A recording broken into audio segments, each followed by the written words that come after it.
Okay, let's get started. Welcome to our webinar today, New Ideas to Close More Franchise Deals in 2016.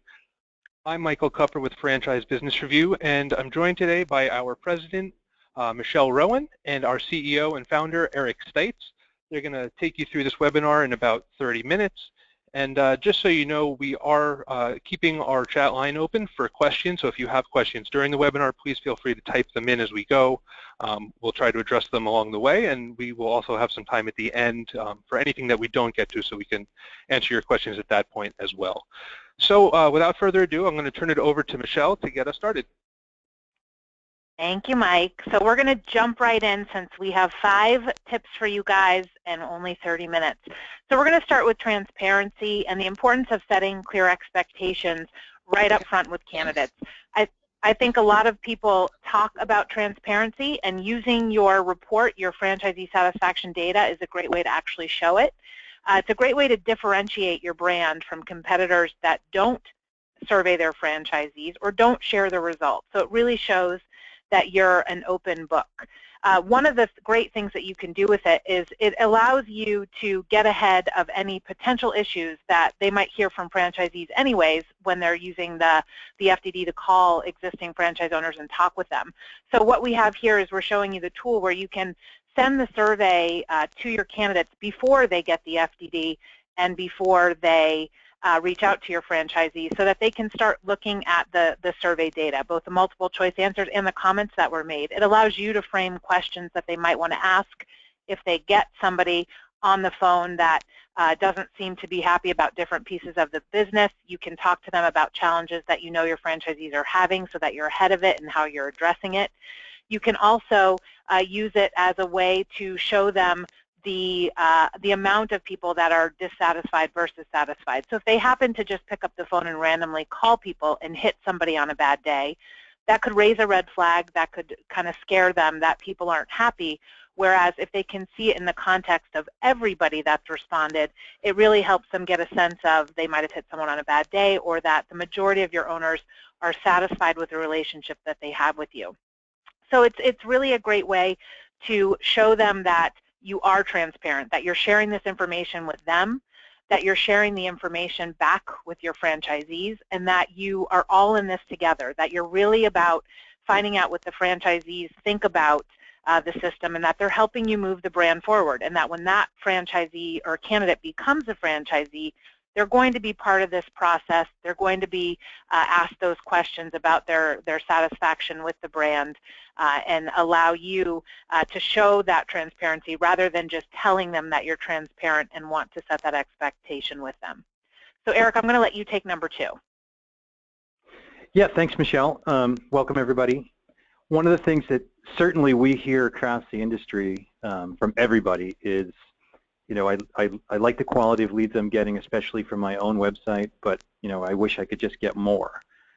Everybody seems to always want more leads, and obviously the higher the quality, the better. And, you know, what a lot of people don't realize with Franchise Business Review is, I mean, they can see the obvious ways that Franchise Business Review can get them more exposure and generate leads from our website. But what they don't always see is how working with Franchise Business Review will actually help them capture more leads from their own website. And just to give you an example of what that looks like, we took one of our clients, Wild Birds Unlimited. They actually did a redesign of their website in the past year, and they added a number of different graphics, and as well as a franchise report link up in the upper right-hand corner. As you know, I mean, a lot of candidates obviously aren't always ready to get started when they come to your website and are reading about information about your franchise opportunity. They may not, you know, feel that they want to complete your application yet. But something as simple as requesting a franchise report is definitely something that a lot more candidates will do, or a lot more prospects will do before they'll even complete an application. So by designing your site around that and making a franchise report from FBR available, you'll be able to just capture a lot more people from your site that wouldn't otherwise submit an inquiry from your site just yet. I know in the case of Wild Birds, their franchise report link at the top of the page bumped their lead conversion by about 40% year over year. So a 40% increase in leads year over year is a great way to start. The graphic there in the middle that says best in category with a click for free report there, they actually generate another 10 to 15% of traffic, additional traffic from that link. So again, we can help you promote your report and your great franchisee satisfaction on your own site as well as our website to help you capture more candidates. And also, you can use this in other places that you may be using or advertising, other web portals, other partner sites you may be on. We actually work with Bowfly and promote our reports there. So there's a whole bunch of different places where you can promote the fact that you're a franchisee satisfaction company, or excuse me, franchisee satisfaction award winner. You work with FBR, you've got your reports available, and we can help you generate a lot more leads and really create more quality leads for you as well. Yeah, and Eric, to that point too, even if you're working with brokers, giving them a copy of your report, if you have your data, share your summer report with them because it allows them to put something else in front of candidates that they might not be seeing from other brands. So that could also generate some more leads. So Absolutely. number three is speeding up validation for both your candidates and your franchisees. So in the first slide, I went through a couple of screenshots, and I did it quickly just because we're trying to do this all in 30 minutes. But the idea is that sharing the summer report on your site, sharing it on our site, it's a good way to show transparency, but it's also not too much information. It's not overwhelming for the candidate to see the types of questions that you ask and how you score. It's presented in a very easy to understand way. But the idea is that validation can be very overwhelming for candidates. For one thing, it tends to be at the back end of the process, so they've already gotten the FDD, they've looked at it. Oops, Eric, it went back, sorry. I think I hit it twice. So this is just a screenshot from an FDD. So the old way was you talk to them, you had this great conversation about your brand, and then you hand them the FDD and you say, you know, go ahead and call anybody that's there. Sometimes the franchisee is busy running their business, they're not returning calls. It can be hard for a candidate to connect with enough people that they feel like they've done enough homework to move forward and say yes or say no if it's not the right fit for them.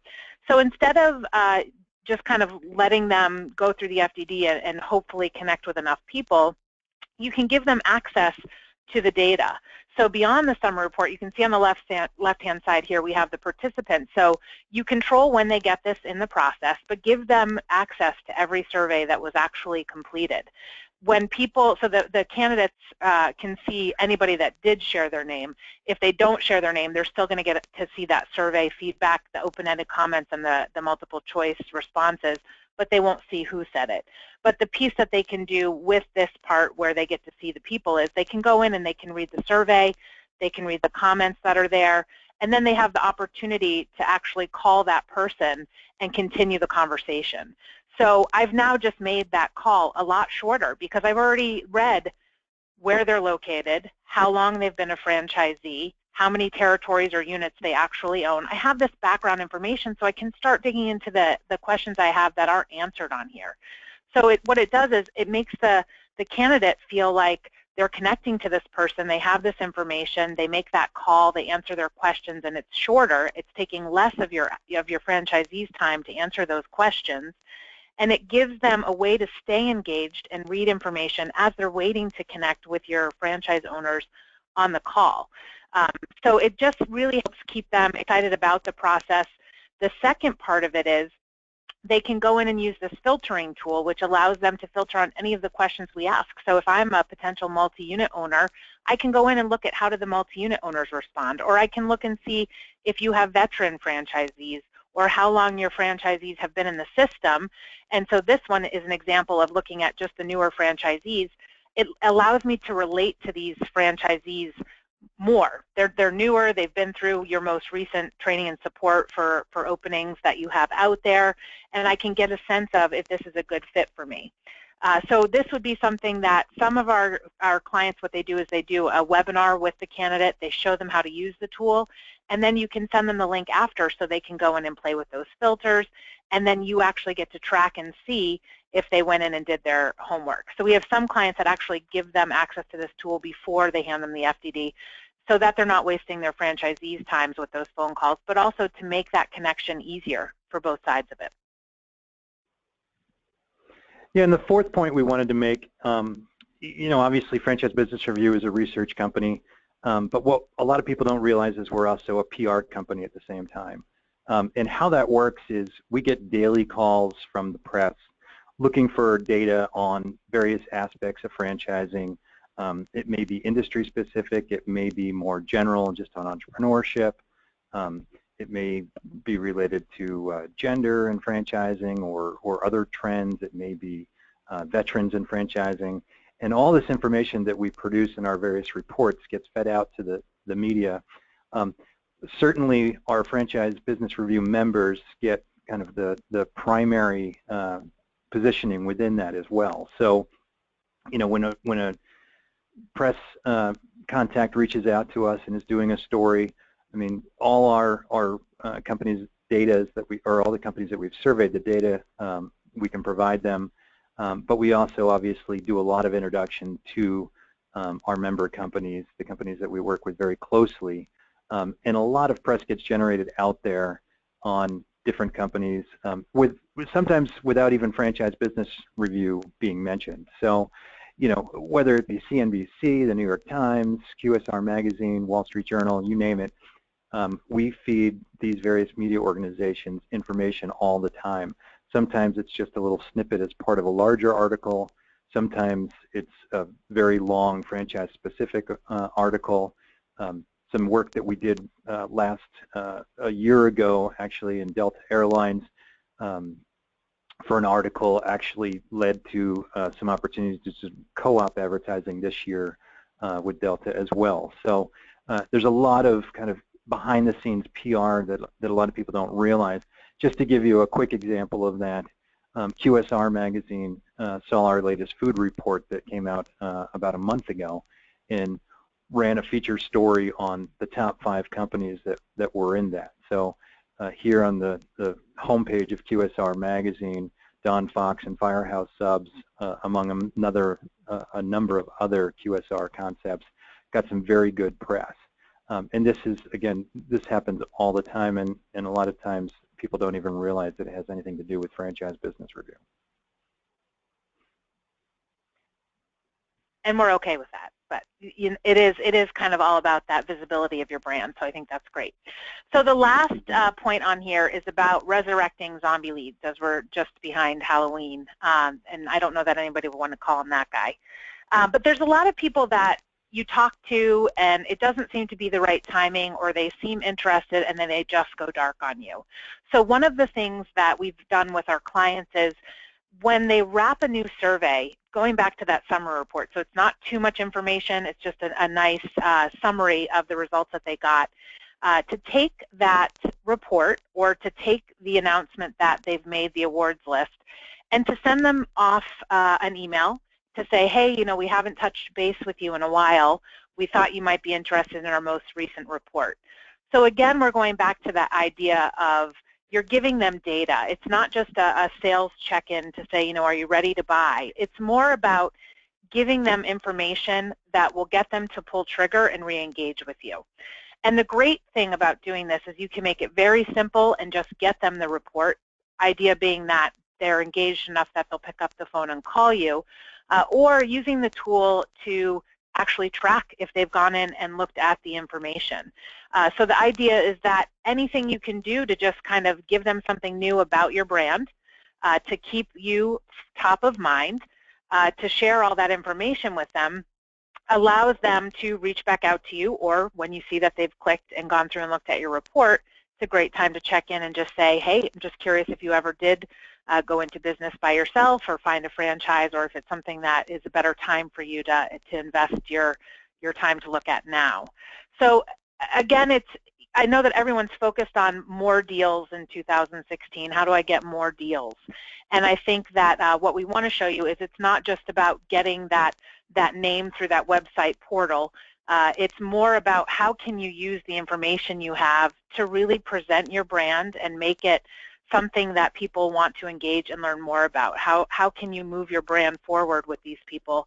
And also focusing on the people you've already connected with. How can you re-engage those zombie leads, that we call them, or engage with people that just might need to get over that information barrier? I didn't connect with enough franchisees to feel comfortable, or I wasn't able to get in touch with your franchisees because you're a smaller system and you're growing fast and your franchisees might be inundated by those calls. So just making sure that they understand you're doing everything possible to get them the information that they need to move forward, and really helping them in that buying decision, and not just really selling them on your brand.